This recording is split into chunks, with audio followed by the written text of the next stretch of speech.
میری آنکھ کھلی تو بھائی آفس جا چکے تھے۔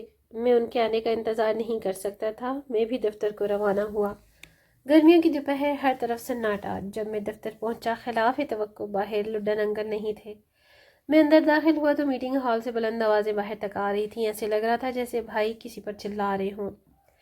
میں نے عقل مندی کی اور میٹنگ ہال جانے کی بجائے بھائی کے آفس کیا اور ادھر سے میٹنگ ہال کی طرف جانے والے اندرونی دروازے سے ہال میں جھانکا۔ سامنے ماجد، ایڈک اور نگت تھے۔ جلال بھائی اونچی آواز میں چلا رہے تھے۔ ان کی آواز آئی، میں بھی ابھی پولیس کو کال کرتا ہوں، تم لوگ قومی مجرم ہو۔ بھائی جیسے ہی فون کی طرف لگ کے اچانک ایڈک نے میز پر پڑا ہوا پیپر ویٹ اٹھا کر بھائی کو مارا۔ وزنی پیپر ویٹ سے بنا پیپر ویٹ بھائی کی کن پٹی سے لگا۔ جلال بھائی چکرائے اور سنبھلے تھے کہ ایڈک کی بلند آواز آئی، ماجد کل ہم۔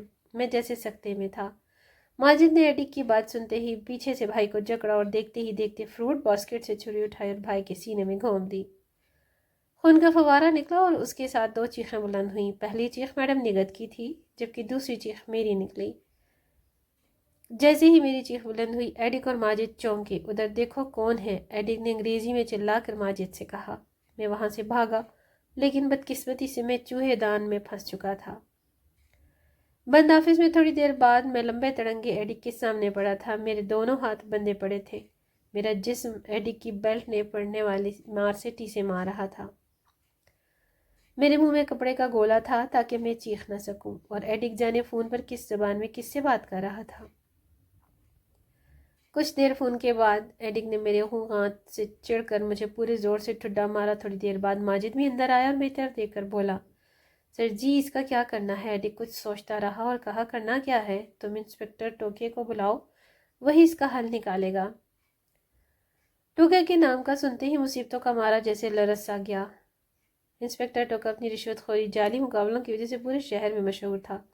جانے کتنا وقت گزر گیا، میں بے حس پڑا تھا۔ ایسے لگتا تھا جیسے باہر مکمل رات چھا چکی تھی۔ میری آنکھیں رو رو کر سوج چکی تھیں۔ میرا سب کچھ، میرا بڑا بھائی میرے سامنے قتل ہو چکا تھا۔ جانے رات کا کون سا پہر تھا؟ جب باہر قدموں کی آواز آئی، ماجد اور اس کے ساتھ ایک خوفناک صورت والا بندہ، ان دونوں نے مجھے اپنے ڈنڈا ڈولی کیا اور دفتر کی سیڑھیوں کے ساتھ لگی ایک پولیس وین میں اس زور سے پھینکا کہ مجھے لگا جیسے میری کوئی ہڈی ضرور ٹوٹ گئی ہے۔ وین کا دروازہ بند ہو چکا تھا۔ گاڑی جانے کن راستوں پر رواں دواں تھی۔ میں ننگے فرش پر کبھی ادھر لڑکتا کبھی ادھر۔ کوئی گھنٹہ بھر کے بعد گاڑی رکی اور کسی نے دروازہ کھولا اور کسی مویشی کی طرح مجھے گھسیٹ کر باہر کھینچا۔ باہر ویرانے کا منظر تھا۔ پولیس وین کے پیچھے ایک پوٹو ہار جیپ کھڑی تھی۔ جیپ سے ایک بھاری بھرکم پٹھان نکلا اور مجھے لانے والے سے پردوش انداز میں گلے ملا۔ مجھے لانے والا پٹھان سے کہنے لگا، یہ لو خان صاحب اصلی پلا ہوا شہری لونڈا۔ اسے پار کرنے کا حکم تھا ٹوکا صاحب کا، لیکن مجھے آپ کا خیال آ گیا۔